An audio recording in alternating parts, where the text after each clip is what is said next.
Dear students and dear friends, स्वागत है अपने चैनल पॉलिटिकल साइंस SBM में। आइए आज हम सॉल्व करते हैं MA सेकंड सेमेस्टर हिंदी का फर्स्ट पेपर आधुनिक हिंदी काव्य, और इसका पेपर कोड है HND 506। ये पेपर आपका 30/5/2023 को संपन्न हुआ। आइए इसका आंसर की या सॉल्यूशन पेपर या सॉल्व पेपर इसको सॉल्व करते हैं, और अपना आंसर आप चेक कर लीजिए कितना सही हुआ कितना गलत। और कोई आंसर आपको लगता है गलत है, प्लीज़ आप कमेंट बॉक्स में अवश्य कमेंट करें। और हाँ, अगर पहली बार चैनल पर विजिट कर रहे हैं तो प्लीज़ आप चैनल को सब्सक्राइब कीजिए। देखते हैं फर्स्ट क्वेश्चन। निम्न में से कौन सा रचनाकार मुकरियाँ लिखने के लिए जाना जाता है? ऑप्शन देखिए, भारतेंदु हरिश्चंद्र, मैथिली शरण गुप्त, सुमित्रा नंदन पंत या महादेवी वर्मा। तो मुकरिया लिखने वाले रचनाकार आपके Bharatendu Harishchandra. Next question, question number 2। एक सो श्याम रंग रंगते तजलोक लाज कुलकान में कुलकान का अर्थ है परिवार की मर्यादा, समाज की मर्यादा, कर्ण या लज्जा। तो इस पंक्ति में कुलकान का अर्थ है आपका परिवार की मर्यादा। ऑप्शन ए सही होगा। क्वेश्चन नंबर 3 है, भीतर तत्व न तेजी, भीतर तत्व न जूठी तेजी, क्यों सखी सज्जन नहीं अंग्रेजी में अंग्रेजी को खोखली भाषा कहा गया है, अंग्रेजी भाषा के वर्चस्व को इंगित किया गया है, औपनिवेशिक ज्ञान कांड की हकीकत को दिखाने का प्रयास किया गया है, या ऑप्शन डी उपर्युक्त सभी।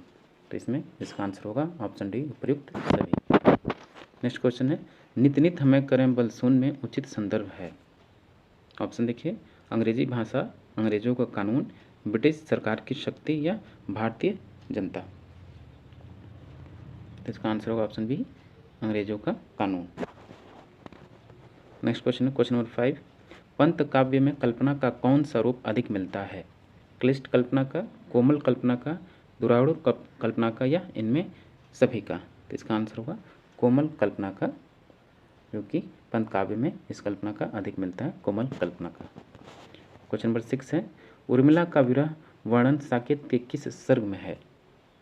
तृतीय, पंचम, सप्तम या नवम। तो उर्मिला का विरह वर्णन साकेत के नवम सर्ग में सम्मिलित है। क्वेश्चन नंबर 7 है, प्रकृति का सुकुमार कवि किसे कहा जाता है? तो प्रकृति के सुकुमार कवि आपके सुमित्रा नंदन पंत हैं। ऑप्शन बी सही होगा। क्वेश्चन नंबर 8 है, निम्न में से निराला की कविता कौन सी नहीं है? तो कुकुरमुत्ता, राम की शक्ति पूजा, जूही की गली, ये तीनों ही आपका निराला की कविता है, लेकिन नौका विहार नहीं है। ऑप्शन डी राइट आंसर होगा, नौका विहार। नेक्स्ट क्वेश्चन है, इनमें से महादेवी वर्मा की कृति है पल्लव, यामा, राम की शक्ति पूजा या साकेत। तो महादेवी वर्मा की कृति का नाम यामा है। ऑप्शन बी राइट आंसर होगा। क्वेश्चन नंबर 10 है, प्री प्रवास का प्रकाशन हुआ, यानी किस वर्ष में प्री प्रवास का प्रकाशन हुआ? 1914, 1918, 1922 या 1936। तो प्री प्रवास का प्रकाशन आपका 1914 में होगा। ऑप्शन ए राइट आंसर होगा। क्वेश्चन नंबर 11 है, हिंदी में मुक्त छंद में पहली कविता लिखने का श्रेय किसे दिया जाता है? प्रसाद, निराला, पंत या महादेवी वर्मा। तो मुक्त छंद लिखने का सर्वप्रथम श्रेय आपका निराला को दिया जाता है। क्वेश्चन नंबर 12 है, प्रकृति के मानवीकरण की प्रवृत्ति सर्वाधिक पाई जाती है। तो प्रकृति के मानवीकरण की प्रवृत्ति सर्वाधिक आपकी छायावादी कवियों में पाई जाती है। ऑप्शन सी राइट आंसर होगा। क्वेश्चन नंबर 13 है, किस रचना को शोक काव्य कहा जाता है? राम की शक्ति पूजा, नौका विहार, कामायनी या सरोज स्मृति। तो सरोज स्मृति को शोक काव्य कहा जाता है। ऑप्शन डी राइट आंसर होगा। नेक्स्ट क्वेश्चन है, खड़ी बोली के उस महाकाव्य का नाम बताइए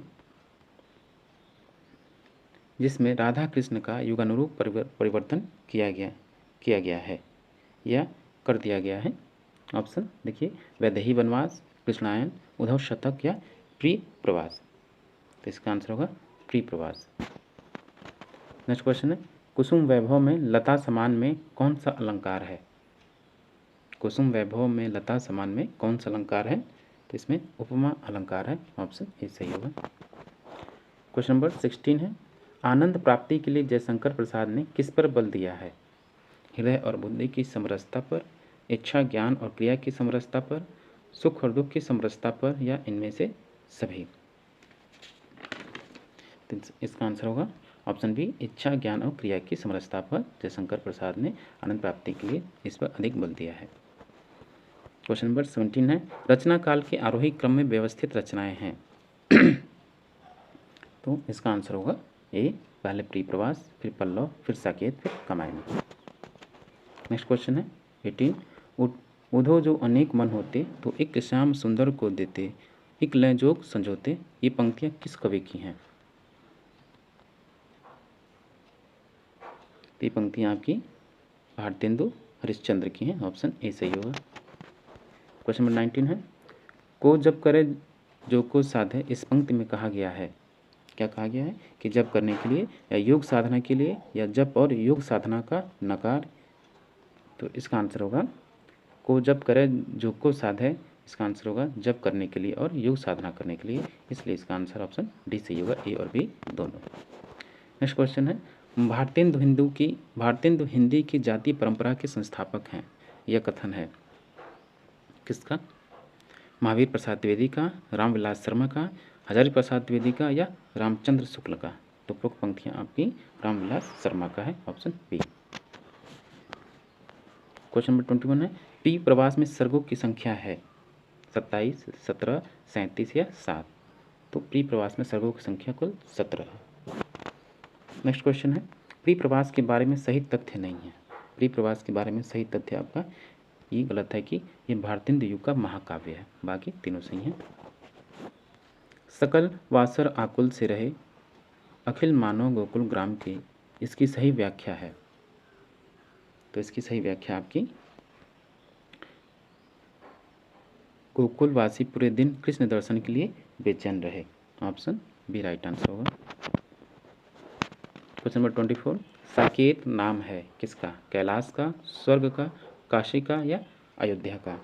तो साकेत आपका अयोध्या का नाम है, ऑप्शन डी राइट आंसर होगा इसका। क्वेश्चन नंबर 25 है, उस रुदंती विरहणी के रुदन रस के लेप से में रुदंती का अर्थ है। तो रुदंती का अर्थ है रोने वाली स्त्री। क्वेश्चन नंबर 26, कौन तुम संस्कृति जलनिधि तीर तरंगों से फेंकी मणि एक में। संस्कृति जलनिधि का अर्थ है केवल सृष्टि, संसार रूपी सागर, जल या तरंगे। तो इसका आंसर होगा ऑप्शन बी, संसार रूपी सागर। क्वेश्चन नंबर 27 है, कामायनी एक पुनर्विचार रचना है किसकी? जयशंकर प्रसाद की, रामस्वरूप चतुर्वेदी की, मुक्तिबोध की या उपयुक्त में से किसी की नहीं। तो कामायनी एक पुनर्विचार रचना मुक्तिबोध की है। क्वेश्चन नंबर 28, सूर्यकांत त्रिपाठी निराला की पहली काव्य रचना है। क्वेश्चन नंबर 28 का आंसर होगा तो सूर्यकांत त्रिपाठी निराला की पहली काव्य रचना आपकी जूही की कली है। क्वेश्चन नंबर 29, क्षयवाद स्थूल के प्रति सूक्ष्म का विद्रोह है, यह धारणा है किसकी? तो डॉक्टर नागेंद्र की यह धारणा है, ऑप्शन ए सही होगा। क्वेश्चन नंबर 30, राम की शक्ति पूजा कविता पर प्रभाव माना जाता है, यानी राम की शक्ति पूजा पर की कविता पर किसका प्रभाव माना जाता है?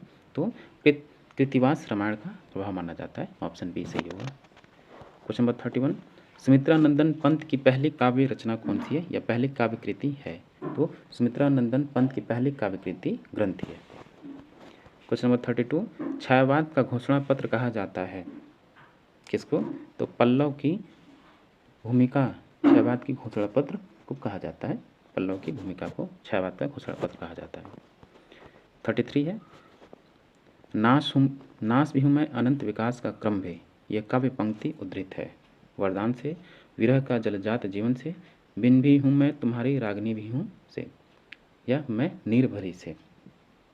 तो इसका आंसर होगा ऑप्शन सी कि बिन भी हूँ मैं तुम्हारी रागनी भी हूँ, इससे ये पंक्तियाँ उद्धृत हैं। क्वेश्चन नंबर 34 है, विस्तृत नभ का कोई कोना मेरा, वह कभी अपना होना का मूल भाव है। क्या है इसका मूल भाव? तो इसका मूल भाव है जीवन से मोह भंग, सी राइट आंसर होगा। क्वेश्चन नंबर 35 है, रामचंद्र शुक्ल ने रहस्यवाद के मूल अर्थ में छायावादी कवि को प्रमुख माना है, महादेवी को, पंत को, निराला को या जयशंकर प्रसाद को। तो इसका आंसर होगा ऑप्शन ए, महादेवी वर्मा।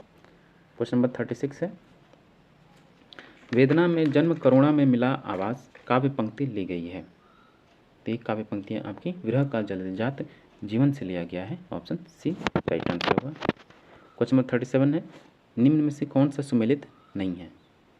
तो रश्मि सुमेलित है, सांध्य गीत भी सुमेलित है और दीपशिखा भी सुमेलित है। बस निहार आपका सुमेलित नहीं है, ऑप्शन ए सही होगा। क्वेश्चन नंबर 38, राख क्षणिक पतंग की है अमर दीपक की कहानी कविता पंक्ति ली गई है। किससे ली गई है? तो जाग तुझको दूर जाना, इससे उद्धृत हैं उपरोक्त पंक्तियाँ, ऑप्शन सी सही होगा। क्वेश्चन नंबर 39 है, महादेवी को आधुनिक युग की मीरा कहने का मुख्य आधार क्या है? तो महादेवी को आधुनिक युग की मीरा कहने का मुख्य आधार आपका स्त्री वेदना की अनूठी चितेरी, ये भी है। प्रीतम का निर्गुण निराकार होना, ये भी आधार है। और भक्ति भावना और मीरा जैसा जीवन दर्शन भी ये आधार है। इसलिए इसका आंसर ऑप्शन डी सभी सही होगा। क्वेश्चन नंबर 40, इनमें से छायावादी महाकाव्य कौन सा है?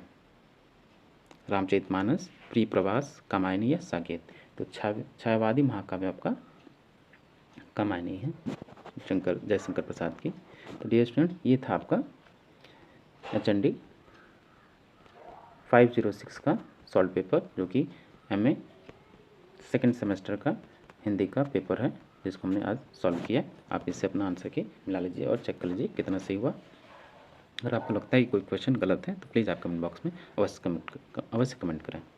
मिलते हैं आपसे नेक्स्ट वीडियो में।